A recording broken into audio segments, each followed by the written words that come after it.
Hello friends, tricky mechanical में स्वागत है आपका। आज के वीडियो में हम लोग देखने वाले हैं रोबोटिक्स का पार्ट 2। फ्रेंड्स, हमने पार्ट 1 के अंदर किस पर्टिकुलर एरिया से रोबोटिक्स में क्वेश्चन आए हुए हैं इंजीनियरिंग सर्विसेज में उसको डिस्कस किया था। साथ ही साथ रोबोट से रिलेटेड कुछ और इम्पोर्टेंट इन्फॉर्मेशन जो हमें पता होनी जरूरी है उन सारी चीज़ों को डिस्कस किया था। तो फ्रेंड्स, जिन्होंने उस वीडियो को नहीं देखा है प्लीज़ पहले आप लोग उस वीडियो को देख लो, क्योंकि आपको ये चीज़ पता होना जरूरी है कि पूरे सिलेबस में किस पर्टिकुलर स्पेसिफिक एरिया से ऑब्जेक्टिव क्वेश्चन बनते हैं और किन किन एरिया से अभी तक क्वेश्चन आ चुके हैं। ठीक है, तो फ्रेंड्स आज के वीडियो में हम लोग देखने वाले हैं लॉ ऑफ रोबोटिक्स। तो देखिए होता क्या है कि जितने भी रोबोट बनते हैं उनको सर्टेन लॉज हैं वो फॉलो करना जरूरी है। ठीक है, जब हम लोग किसी रोबोट को कंस्ट्रक्ट कर रहे होते हैं तो कुछ गाइडलाइंस दी जाती हैं, उन गाइडलाइंस को, उन रूल्स रेगुलेशंस को हमें फॉलो करना होता है और उस बेसिस पे हम लोग रोबोट को बना सकते हैं। ठीक है, तो फ्रेंड्स यही सारी चीजें हम लोग आने वाली स्लाइड्स में डिस्कस करेंगे और साथ ही साथ फ्रेंड्स प्रीवियस ईयर में जितने भी क्वेश्चन लॉ ऑफ रोबोटिक्स पे बेस्ड हैं उनको सॉल्व करेंगे वीडियो के एंड में। ठीक है, तो चलिए फ्रेंड्स आगे बढ़ने से पहले हम लोग कुछ और चीजें जो रोबोट के बारे में हमें जानना जरूरी है उनको डिस्कस कर लेते हैं, फिर हम लोग स्विच करेंगे लॉ ऑफ रोबोटिक्स पे। तो फ्रेंड्स सबसे पहले बात करते हैं नीड ऑफ रोबोट्स।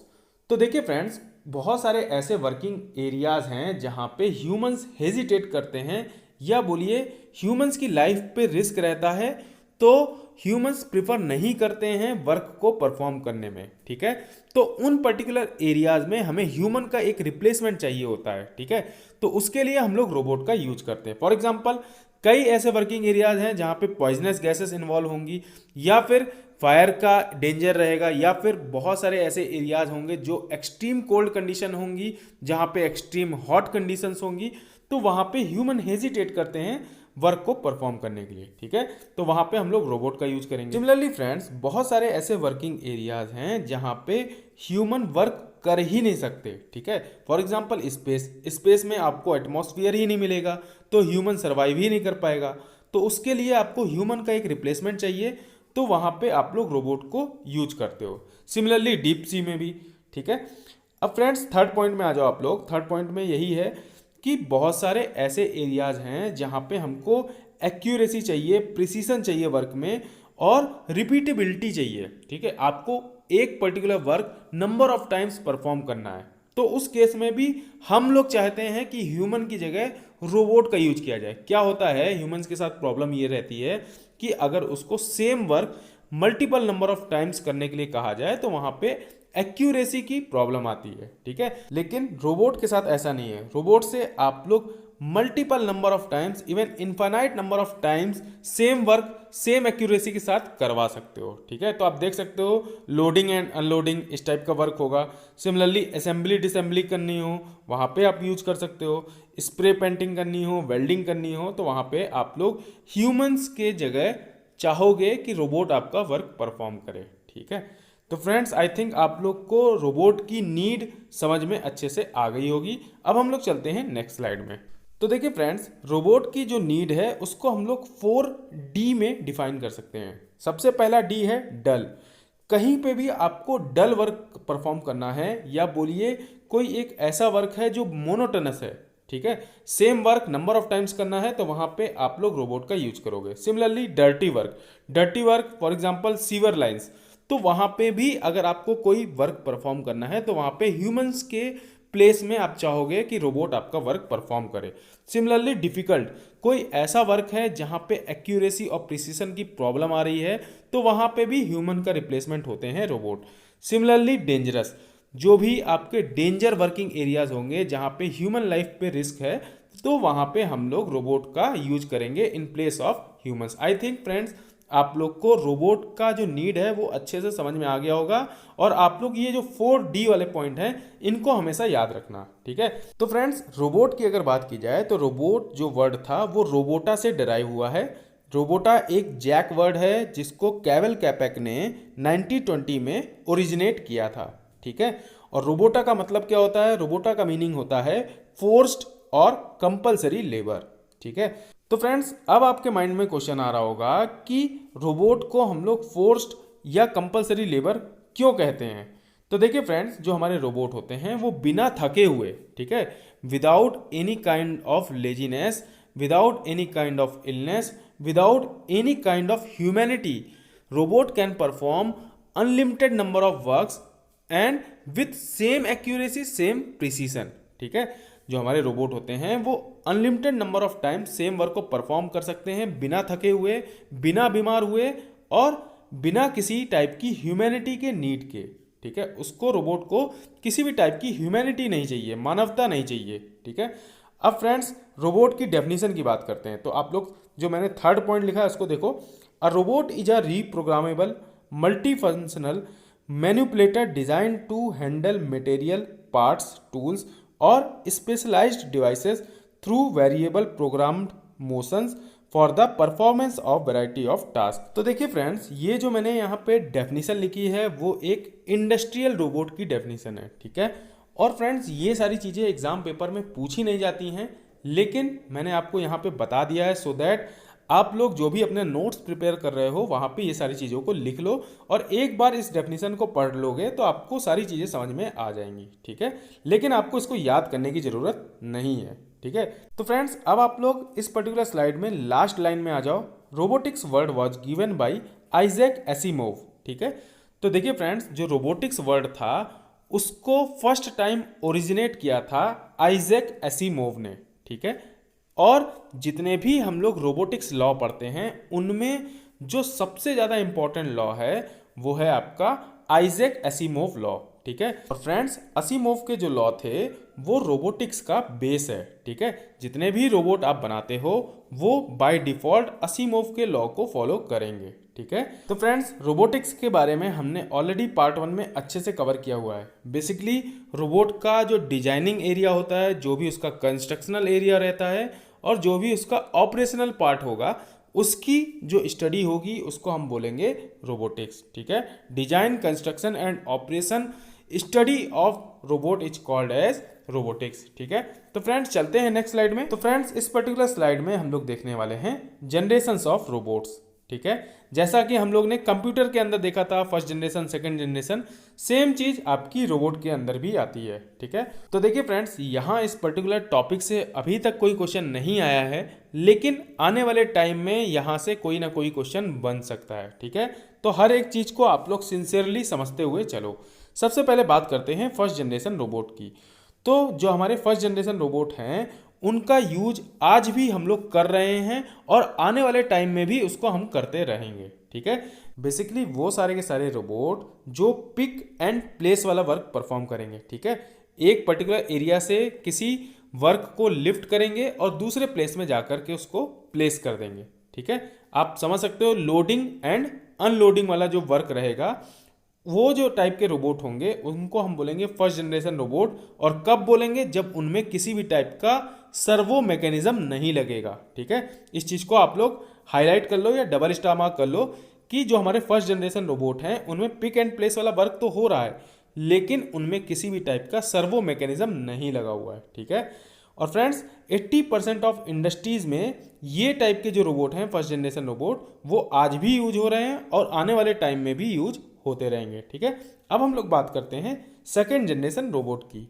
तो फ्रेंड्स सेकेंड जनरेशन रोबोट के अंदर हमने इंट्रोड्यूस किया सेंसिंग डिवाइसेस को। ठीक है, जो भी आपके सेंसर्स होते हैं वो हमने सेकेंड जनरेशन रोबोट के अंदर इंट्रोड्यूस किया। सेंसर को इंट्रोड्यूस करने से रोबोट एग्जिबिट करने लगा पाथ कंट्रोल कैपेबिलिटी। ठीक है, रोबोट का जो पाथ है, रोबोट किसी पर्टिकुलर पाथ में मूव कर सकता था easily with the help of sensors. ठीक है, तो ये थे हमारे सेकंड जनरेशन रोबोट्स। इनका भी यूज अभी हो ही रहा है और आने वाले टाइम में इसका भी यूज होता रहेगा। सिमिलरली थर्ड जनरेशन रोबोट, वो सारे के सारे रोबोट जिनके अंदर हम लोग आर्टिफिशियल इंटेलिजेंस इंट्रोड्यूस करते हैं। ठीक है, और इन रोबोट के अंदर क्या कैपेबिलिटी होती है कि जैसे ही उनके अंदर आर्टिफिशियल इंटेलिजेंस आप डालोगे तो वो अपना सेल्फ कंक्लूजन ले सकते हैं या बोलिए सेल्फ डिसीजन ले सकते हैं। ऐसे रोबोट्स को हम बोलेंगे थर्ड जनरेशन रोबोट।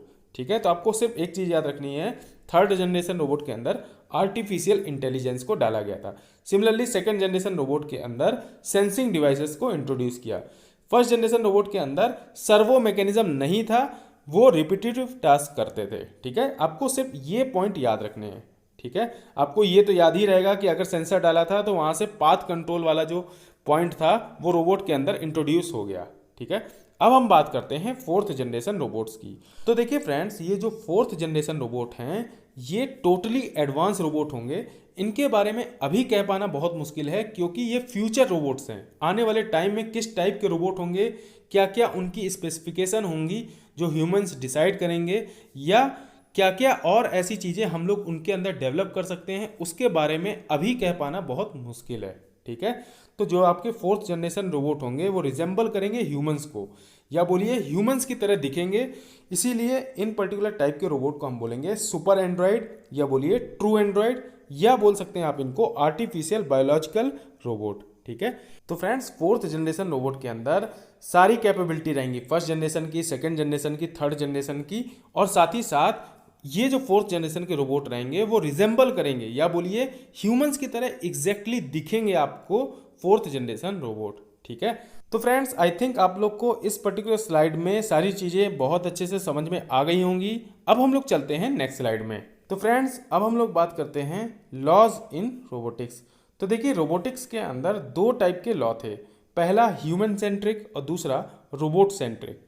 ठीक है, ह्यूमन सेंट्रिक का मतलब यही है कि जो भी रोबोटिक्स के अंदर हम लोग लॉ पढ़ेंगे उनमें जो मेन फोकस रखा गया था वो ह्यूमन पे रखा गया, या बोलिए ह्यूमैनिटी पे रखा गया। ठीक है, सिमिलरली जो रोबोट सेंट्रिक लॉ थे वहाँ पे सारा का सारा फोकस रखा गया रोबोट के ऊपर। ठीक है, तो जो आपके रोबोट सेंट्रिक लॉ है उसको दिया था मार्क टिल्डन ने।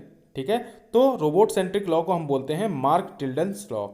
सिमिलरली ह्यूमन सेंट्रिक लॉ के अंदर आता है आपका Isaac Asimov law. Similarly friends EPSRC and AHRC की गाइडलाइंस हैं जिनको हमें फॉलो करना होता है रोबोटिक्स के अंदर। ठीक है फ्रेंड्स, जैसे हम लोग ने पढ़ा है आईएसओ, ठीक है, और हम लोग जानते हैं बीआईएस।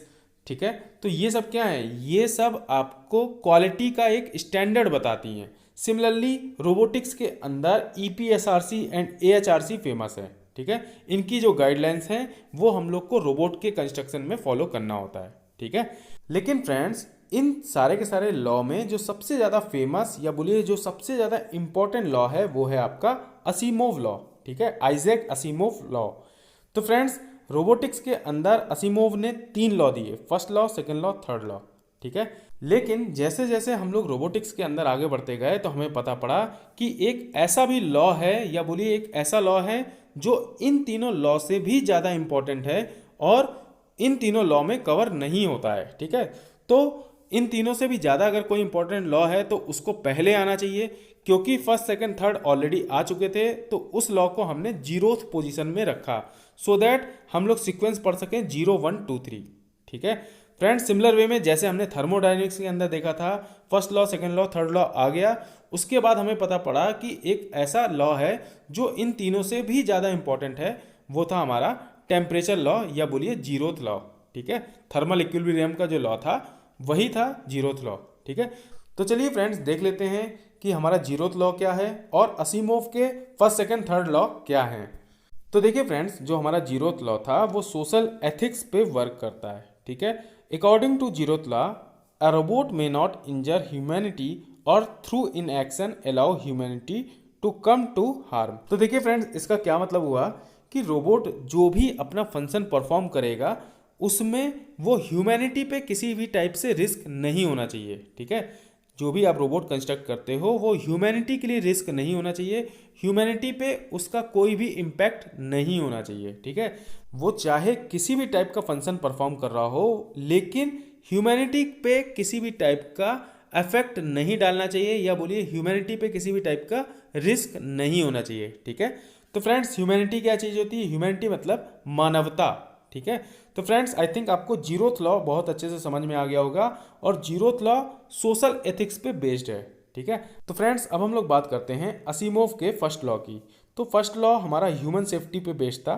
तो according to first law a robot may not injure human being और through inaction allow a human being harmed. ठीक है, तो इसका मतलब है कि रोबोट किसी भी टाइप से ह्यूमंस के ऊपर इंजरी नहीं क्रिएट करना चाहिए। जो भी आप रोबोट बनाओगे वो ह्यूमन को इंजर्ड नहीं करना चाहिए, ना ही रोबोट के किसी भी टाइप का एक्शन ह्यूमन के लिए रिस्क होना चाहिए। ठीक है, ह्यूमन पे वो किसी भी टाइप से इंजरी नहीं कर सकता है अकॉर्डिंग टू फर्स्ट लॉ। तो फ्रेंड्स अब आपके माइंड में क्वेश्चन आ रहा होगा कि ये 0th लॉ और फर्स्ट लॉ में फिर डिफरेंस क्या रहा। तो देखिए फ्रेंड्स, बहुत सिंपल सी चीज़ है कि जो आपका फर्स्ट लॉ था वो पहले आया था, लेकिन उसके बाद जब first law, second law, third law आ गया, उसके बाद आपका 0th लॉ आया, और 0th लॉ की इंपॉर्टेंस बहुत ज़्यादा थी, इसीलिए इसको सबसे टॉप पे रखा गया। और फ्रेंड्स मैं बता दूं, जितने भी लॉ हैं 0th, first law, second law, third law, ये सेम सीक्वेंस में हमेशा फॉलो होंगे। ठीक है, तो चलिए फ्रेंड्स देख लेते हैं फर्स्ट लॉ और 0th लॉ में डिफरेंस क्या है। तो देखिए according to first law, human पे रोबोट कभी भी अटैक नहीं करेगा। ठीक है, जो आपका रोबोट है वो ह्यूमन पे अटैक नहीं कर सकता अकॉर्डिंग टू फर्स्ट लॉ। लेकिन फ्रेंड्स कोई एक ऐसी सिचुएशन है जहाँ पे टेररिस्ट है, टेररिस्ट इन्वॉल्व है, तो उस केस में क्या होगा, आप चाहोगे टेररिस्ट को किल करना। ठीक है, तो आप चाहोगे कि जो भी आपका रोबोट है वो टेररिस्ट को अटैक करे, उसको खत्म कर दे। तो उस केस में क्या होगा, फर्स्ट लॉ तो आपका कभी भी रोबोट को किल नहीं करेगा, तो इसीलिए फर्स्ट लॉ को हम वहां पे वैलिडेट नहीं करेंगे, या बोलिए फर्स्ट लॉ को हम फेल करके 0th लॉ पे स्विच करेंगे। 0th लॉ क्या बोलता है कि जहां कहीं भी ह्यूमैनिटी पे रिस्क होगा वहां पे हमारा रोबोट एक्शन लेगा। ठीक है, तो देखिए जो हमारी ह्यूमैनिटी है वो क्या है, बाकी बचे हुए जो लोग हैं जिनकी हमें सेफ्टी करनी है, वहां पे हम चाहेंगे कि जो हमारा रोबोट है वो अटैक करे ह्यूमन पे। ठीक है, तो उस केस में फर्स्ट लॉ फॉलो नहीं होगा, 0th लॉ फॉलो होगा। ठीक है, तो फ्रेंड्स आई थिंक आपको फर्स्ट लॉ और 0th लॉ में डिफरेंस समझ में आ गया होगा। फर्स्ट लॉ बोलता है आपके ह्यूमन के रिस्क पे, लेकिन जो 0th लॉ है वो ह्यूमैनिटी की बात करता है। ठीक है फ्रेंड्स, आप लोग इस पर्टिकुलर पॉइंट को डबल स्टार मार्क कर लो, और हमेशा याद रखना कि जहां कहीं भी कॉन्फ्लिक्ट आ रहा होगा, आपके पास दो लॉ हैं 0 और 1, इनमें कभी भी कॉन्फ्लिक्ट आएगा तो हमेशा आप प्रिफर करोगे 0th लॉ को। ठीक है, तो यहाँ पे भी हम यही कर रहे थे कि जो आप टेररिस्ट है उसको आपको किल करना पड़ेगा, तो इसलिए जो फर्स्ट लॉ है कि ह्यूमन को रिस्क नहीं पहुंचाना चाहिए, वो आपका फेल करेगा, और हम लोग 0th लॉ को प्रिफर करेंगे। ठीक है, यही चीज़ मैं आपको बार बार कह रहा हूँ कि जिस सीक्वेंस में लॉ बने हैं 0th, फर्स्ट, सेकंड, थर्ड, ये सेम सीक्वेंस में फॉलो होंगे। अगर आपके पास चारों लॉ गिवन है और मैं आपसे पूछूं कि इनमें से आपके लिए सबसे ज़्यादा इंपॉर्टेंट लॉ कौन सा है, तो वो होगा 0th लॉ। ठीक है, तो सेम चीज़ है, अगर आपको कोई ऐसी सिचुएशन गिवन है जहाँ पे चारों चीज़ें कॉन्ट्राडिक्टरी हो रही हैं, तो उस केस में आपको 0th लॉ को फॉलो करना पड़ेगा। आई थिंक आप लोग को सारी चीज़ें समझ में आ गई हैं। अब हम लोग बात करते हैं सेकंड लॉ की। तो देखिए फ्रेंड्स, सेकंड लॉ क्या बोलता है, a robot must obey orders given it by human beings except where such order would conflict with first law. ठीक है, सेम चीज़ है फ्रेंड्स कि जो रोबोट है वो हमेशा ह्यूमंस के ऑर्डर को फॉलो करेगा। ठीक है, जो भी हमारा ह्यूमन बींग्स जिसने भी उस रोबोट को बनाया है उसके ऑर्डर को हमेशा फॉलो करेगा रोबोट, या आप बोल सकते हो कि रोबोट स्लेव्स की तरह वर्क करेगा, रोबोट आपका गुलाम है। ठीक है, तो फ्रेंड्स आप देखो इस पर्टिकुलर सेकेंड लॉ के अंदर मैंने एक पॉइंट लिखा है, except where such order would conflict with first law. ठीक है, देखिए जो आपका सेकेंड लॉ है वो तभी तक वैलिड है जब तक आपका फर्स्ट लॉ वैलिड है। कहीं भी आपका फर्स्ट और सेकेंड लॉ में कॉन्फ्लिक्ट आता है तो फर्स्ट लॉ ही फॉलो होगा, सेकेंड लॉ को हमें रिजेक्ट करना पड़ेगा। ठीक है, सिमिलरली अगर 0th एंड फर्स्ट लॉ में कहीं भी कॉन्फ्लिक्ट आएगा तो हमेशा हम लोग 0th लॉ को प्रिफर करेंगे। ठीक है फ्रेंड्स, आई थिंक ये तीनों लॉ आपको समझ में आ गए होंगे। अब हम लोग बात करते हैं थर्ड लॉ की। तो थर्ड लॉ जो था वो रोबोट के सर्वाइवल पे बेस्ड था। ठीक है, तो देखिए according to third law, a robot must protects its own existence as long as such protection does not conflict with the first और सेकेंड लॉ। तो देखिए जो रोबोट है आपका वो अपने आप को हमेशा प्रोटेक्ट करेगा, अपने आप को हमेशा सेव करेगा तब तक जब तक आपका फर्स्ट और सेकेंड लॉ में कॉन्फ्लिक्ट नहीं हो जाता। ठीक है, तो इसका क्या मतलब हुआ, इसका मतलब है कि जो रोबोट है वो अपने एग्जिस्टेंस की या बोलिए अपने सेफ्टी की तभी तक ध्यान रखेगा जब तक first law second law valid हो रहा है। ठीक है, कहीं पे भी कॉन्फ्लिक्ट आएगा, कहीं पे भी ऐसा होगा कि सेकेंड और थर्ड लॉ में आपको किसी एक को फॉलो करना है तो वहां पे जो थर्ड लॉ है वो फेल हो जाएगा, सिर्फ सेकेंड लॉ फॉलो होगा। ठीक है, तो इस चीज़ को हमेशा याद रखिएगा कि जिस सीक्वेंस में लॉ आए हैं उसी सीक्वेंस में ये फॉलो होते हैं। 0th लॉ को हमेशा हम प्रेफरेंस देंगे, उसके बाद फर्स्ट लॉ, फिर सेकंड लॉ, फिर थर्ड लॉ। और फ्रेंड्स इन सारे के सारे लॉ का जो स्टेटमेंट्स हैं उनको आप लोग बहुत अच्छे से याद कर लो। ठीक है, क्योंकि क्वेश्चन में एज इट इज़ लॉ आएंगे। ठीक है, तो चलिए फ्रेंड्स अब हम लोग चलते हैं नेक्स्ट स्लाइड में। तो देखिए फ्रेंड्स, जैसा कि मैंने आपको बताया था कि क्वालिटी चेकिंग में हम लोग जैसे BIS का हॉलमार्क देखते हैं, या फिर आप बोल सकते हो ISO का हम लोग प्रेफरेंस देते हैं। सिमिलर वे में रोबोटिक्स के अंदर हम लोग EPSRC एंड AHRC की गाइडलाइंस को फॉलो करते हैं। EPSRC का फुल फॉर्म क्या है? Engineering and physical sciences research council, ठीक है। सिमिलरली AHRC क्या है? Arts and humanities research council. तो फ्रेंड्स, इन काउंसिल्स की कुछ गाइडलाइंस हैं जो हमें रोबोटिक्स के अंदर फॉलो करना जरूरी है, ठीक है। तो देख लेते हैं क्या है गाइडलाइंस। सबसे पहला point, a robot should not solemnly और primarily design to kill a human, ठीक है। तो आप रोबोट सिर्फ इस एम से नहीं बना सकते हो कि आपको ह्यूमन को किल करना है, ठीक है। रोबोट बनाने का प्राइमरी एम ये नहीं होना चाहिए कि ह्यूमन को किल करना है, इसलिए आप रोबोट बना रहे हो, ठीक है। तो पहला पॉइंट ये है। दूसरा point, for any mishappening humans are responsible not the robot, ठीक है। फ्रेंड्स, आप लोग सेकंड पॉइंट को इस तरीके से भी समझ सकते हो कि जैसे आपके छोटे बच्चे होते हैं, तो छोटे बच्चे किसी भी टाइप की गलती करेंगे उसके लिए उनके पेरेंट्स को जिम्मेदार ठहराया जाता है, ठीक है। सेम वे में रोबोट के साथ भी है कि रोबोट कुछ भी मिस हैपनिंग करेगा उस केस में रोबोट का जो मालिक होगा उसको हम लोग जिम्मेदार ठहराएंगे, ठीक है। फ्रेंड्स, बात करते हैं थर्ड पॉइंट की। तो देखिए, robot should be design in such a way to assure their safety, ठीक है। रोबोट को आपको इस तरीके से डिजाइन करना है कि वो अपनी सेफ्टी का भी ख्याल रखे, ठीक है। तो फ्रेंड्स, अब बात करते हैं फोर्थ पॉइंट की। तो robot job should always be decided by a human, all it's permissible limit, मैंने यहाँ पे PERMI डॉट लिखा है, इसका मतलब है परमिसिबल लिमिट, ठीक है। Permissible limit and can be explain in a simple language. तो देखिए, रोबोट क्या फंक्शन परफॉर्म करेगा वो सारी चीज़ें डिसाइड करता है ह्यूमंस, यानी कि रोबोट की जो भी लिमिटेशन होगी या रोबोट के अंदर जो भी हम लोग लिमिटेशन सेट करते हैं वो सारी की सारी चीज़ें ह्यूमन डिसाइड करता है, और उन सारी की सारी परमिसिबल लिमिट को एक सिंपल लैंग्वेज में डिफाइन होना जरूरी है। फॉर एग्जाम्पल, कोई एक ऐसा रोबोट है जिसको चाइना में डिज़ाइन किया गया, ठीक है। तो एक चाइनीज़ लैंग्वेज में उसको डिफाइन किया गया है, लेकिन जब हम लोग इंडिया में उसको लाएंगे तो हम लोग चाइनीज़ लैंग्वेज तो जानते नहीं हैं, हम लोग इंग्लिश समझते हैं और हिंदी जानते हैं, ठीक है। तो हमारे लिए चाइनीज़ लैंग्वेज समझना टफ है, तो इसलिए जो भी रोबोट को डिज़ाइन कर रहा है उसको एक ऐसी लैंग्वेज ज़रूर डालना चाहिए या उसके अंदर एक ऐसी लैंग्वेज ज़रूर इंट्रोड्यूस करनी चाहिए जो सबको पता हो, फॉर एग्जाम्पल इंग्लिश, ठीक है। तो फ्रेंड्स, आई थिंक आप लोग को सारा का सारा जो पॉइंट है वो अच्छे से समझ में आ गया होगा। अब हम लोग चलते हैं नेक्स्ट स्लाइड में। तो देखिए फ्रेंड्स, अभी तक हमने जितने लॉज कवर किए उन लॉज के अंदर ज़्यादातर पॉइंट्स या बोलिए ज़्यादातर लॉज ह्यूमन की सेफ्टी पे थे या बोलिए ह्यूमैनिटी पे बेस्ड थे। वहाँ पे रोबोट की सेफ्टी पे भी पॉइंट थे, लेकिन most of the point humanity को कवर करते थे, ठीक है। अब हम लोग बात करते हैं रोबोट सेंट्रिक लॉ की। रोबोट सेंट्रिक लॉ में जो मेन फोकस था वो रोबोट पे रखा गया, और इसको किसने दिया था? इसको दिया था मार्क टिल्डन ने, ठीक है। तो देखिए, फर्स्ट पॉइंट है a robot must protect it's own existence, ठीक है। तो जो भी रोबोट है वो अपने प्रोटेक्शन का ख्याल रखेगा या बोलिए अपनी सेफ्टी का रोबोट ध्यान रखेगा, ठीक है। अब बात करते हैं सेकेंड पॉइंट की। अ robot must obtain and maintain its on power source, ठीक है। तो देखिए फ्रेंड, सेकेंड पॉइंट कह रहा है कि रोबोट अपना पावर सोर्स खुद ही ऑब्टेन करे और उसको मेंटेन करे, ठीक है। अब बात करते हैं थर्ड पॉइंट की। अ robot must continually search for better power source. तो देखिए, अगर रोबोट के पास कोई बेटर चॉइस है, किसी बेटर पावर सोर्स की अवेलेबिलिटी है, तो वो बेटर पावर सोर्स की तरफ स्विच करे, ठीक है। फॉर एग्जांपल, सक्सेसफुल पर्सन, ठीक है। तो जितने भी सक्सेसफुल पर्सन होते हैं वो कंटिन्यूअस ट्राई में रहते हैं कि वो अपनी लाइफ में और आगे बढ़ें और नई सारी चीज़ों को सीखें।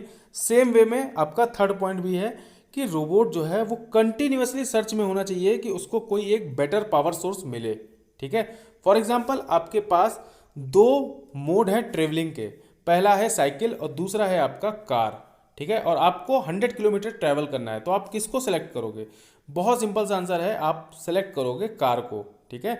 आप कार की हेल्प से बहुत ही जल्दी उस पर्टिकुलर 100 किलोमीटर जो डेस्टिनेशन है वहाँ पे पहुँच सकते हो। सेम वे में रोबोट के साथ भी है, ठीक है। अगर रोबोट के पास दो पावर सोर्स हैं या बोलिए दो पावर सोर्स का ऑप्शन है, तो रोबोट हमेशा ऐसा डिजाइन होना चाहिए कि एक बेटर पावर सोर्स की तरफ स्विच करे या बोलिए एक बेटर पावर सोर्स को वो सेलेक्ट कर सके, ठीक है।